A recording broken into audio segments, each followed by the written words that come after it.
This is in sharp contrast to General Motors, where 50% of their business is with the Chevrolet and 50% with the cars in the medium and high price field. About the same pattern exists for Chrysler. Ford Motor Company needs another product in the medium price field to compete effectively in the growing and broadening automobile market. This is particularly important when you examine what is happening in the medium price area. Today, as was true during 1956, 55, and 54, over 60% of the sales in the automotive market have been in this medium price area. The 60% represents not only the sales of cars that are traditionally in this area, but also the sale of products from the low price field, which are actually priced in the medium area.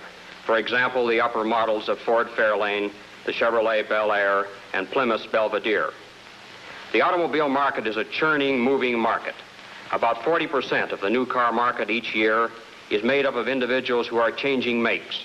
They may be moving from one market to another or changing makes in the same market. But whatever the reason, they are making a change in product ownership. The real significant aspect of this pattern to us is what happens particularly to people who own cars in the low price field. We would like to have the young man entering his first job buy a Ford used car.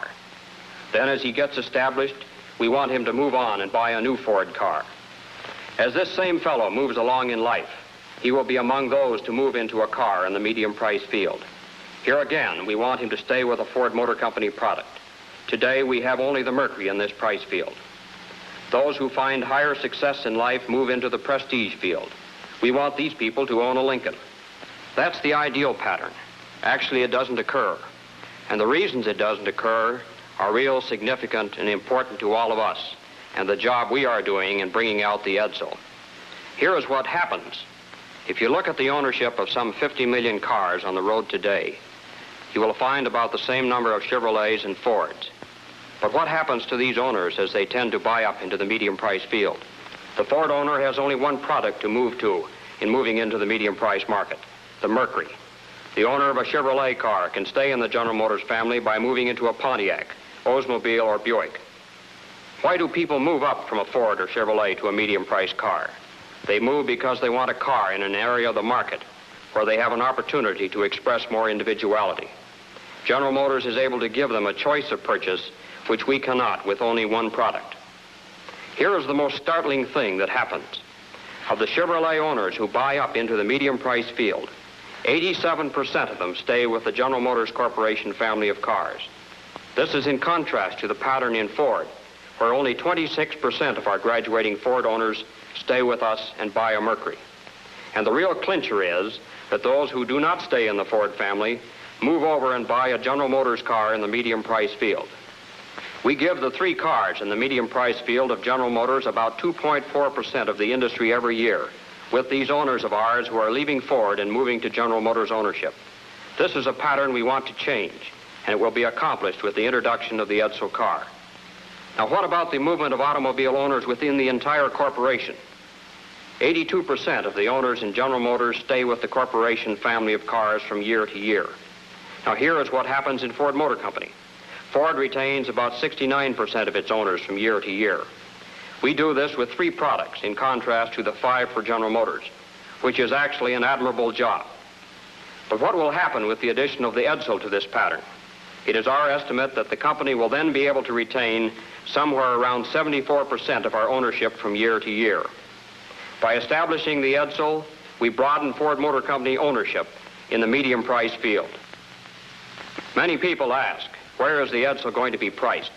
Is it going to be between this make and another make? The question cannot be answered that way. The answer is that the Edsel car is going to compete across the broad reaches of the medium price market in the same manner that other products do in that area today. That is the simple answer and the honest answer in terms of the pattern in the market today. For example, our various series of Edsels will compete with the Pontiacs, the Oldsmobiles, and the Buicks. The big task that is now underway in the Edsel division is the establishment of a dealer organization in the field. From the more than 4,500 inquiries we have received, we expect to select about 1,200 dealers by introduction time this fall. Ultimately, we will grow to about 3,200 dealers comparable to other competitors in the medium price field. This growth in franchises will give Ford Motor Company broader coverage of the market in terms of our relationship with General Motors. One big job we have done in the Edsel division in the last 2 years has been to take a full look at the individual we call customer. In developing a new car and marketing it, we had to know a lot about this fellow. What makes him tick? Particularly, why does he buy cars in the medium price field? Why does he buy the particular make he buys? How strongly does he feel about it? What causes him to make the decisions he makes? How is he going to feel and react to buying a new car, a new make on the market? All of these things are important to us. They are difficult things to get a hold of because many of them are intangible and psychological in their implications. It almost means stepping into his mind and finding out what motivates him. We wanted to find out how people felt about the competitive makes in the market.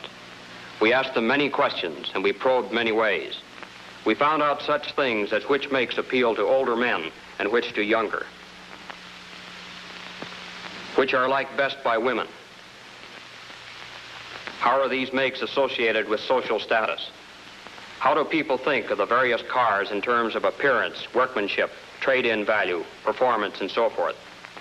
From all this mass of data and knowledge of competitive cars we gathered, we were able to frame the requirements for the Edsel to achieve the objectives established for the car. The objectives of the Edsel car can be summarized briefly.